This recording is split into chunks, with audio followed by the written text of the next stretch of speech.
Si Rolex Estrella po ng Zambales, PDRRMO. Tanungin mo lang, girl, kasi meron itong mga flood control projects daw po na nasira sa Zambales. Nako, eto na muna si Sir Rolex Estrella. Isa nga rin po kasi sa hinagupit nitong si Habagat ang Zambales. At ngayon nga po tuloy-tuloy ang ulan dito sa Metro Manila. Kamustahin natin sila doon. Sir Rolex, good morning. Ma'am, magandang umaga po sa inyo po diyan at sa ating mga tagapakinig. Magandang umaga po. Sir Rolex, kamusta na po ang panahon dyan ngayon? Ma'am, sa ngayon pong kasalukuyan, nasa yellow warning pa rin po ang rainfall natin sa lalawigan ng Zambales. Kanina pong madaling araw, malakas pa rin po ang pag-ulan. Ngayon po ay sa kasalukuyan, bahagyang huminto po yung pag-ulan-ulan dito sa ating lugar. Okay, so kahit papano, mas humina na po siya compared nitong mga nakaraang araw. Opo. Sir Rolex, puntahan natin itong 5 government flood control structures dyan po na napaulat po na nasira. Ano po nangyari? Saan-saan po itong areas na ito? Meron po tayong nasira, isa sa Barangay Santa Fe, sa San Marcelino. Meron din po tayong portion ng dike sa may bayan po ng San Narciso. Meron din po tayo sa may Maloma. Meron din po tayo sa may Kabanggan at sa may Botolan po meron din po. Meron pong isang slope protection naman na bahagyang gumuho sa may bayan po ng Santa Cruz. Okay. At based on initial assessment po mismo ng PDRRMO, ang balita, no, nagpunta rin po si DPWH Secretary Vince Dizon po dyan kahapon. May balita na po ba, sir, kung anong cause nito pong pagkasira ng 5 mga flood control projects dyan? Ang dahilan po ba dahil dun sa halimbawa malakas na ragasan ng tubig o dahil may problema po sa infra project mismo? Ang major cause po nito dahil malakas po ang tubig, no? Rumaragasa ang tubig galing bundok at saturated na rin yung ating mga kalupaan, no? Kaya bumigay po yung ating mga dike. Malakas po talaga yung agos at malaki ang volume ng tubig na ibinuhos ng ulan.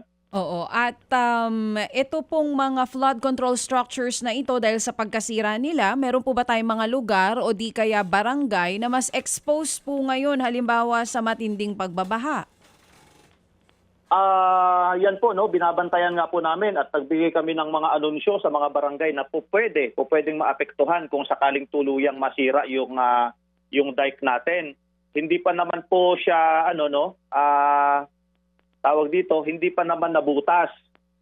Tuloy-tuloy yung engineering intervention ng ating DPWH at Provincial Engineering Office.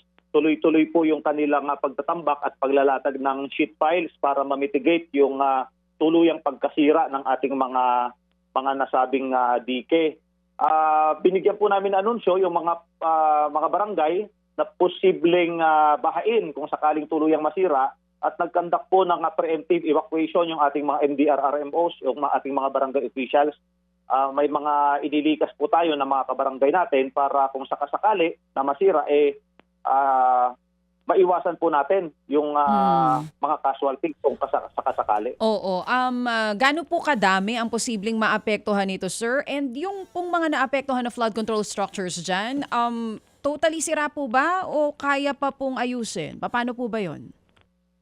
Yung sa may barangay Santa Fe, yung portion po doon talagang sumama po sa agos at yung isa din na tulay na nandoon sa Santa Fe na nakaibabaw dito sa may flood control natin is swept away, no?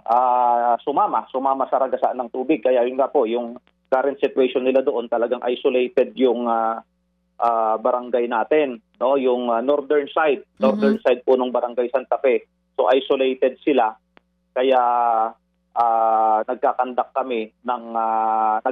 yung ating mga lokal na pamahalaan, tulong-tulong ng relief operation nung 11 August. Nagkandak po sila ng relief operation doon sa lugar at kung talagang kukulangin yung supply nila, magkakandak po kami ng resupply para mabigyan natin ng pangunahing pangangailangan yung ating mga kababayan sa Oo. Barangay Santa Fe. Doon po sa sinasabi ninyo na talagang merong flood control structure na inanod na, paano po hanggang saan umabot yung tubig, sir? And nag-evacuate po kayo o meron pang mga tao po doon sa komunidad kung saan talagang totally na wash out po yung structure? Ang kagandahan po doon sa lugar, hindi po expose yung ating mga tao doon sa pagbabaha kasi kung ma-imagine po ninyo lahat ng kabahayan nasa paanan ng bundok. Ang kagandahan, wala pong evacuees, walang nasirang tahanan, walang naapektuhan.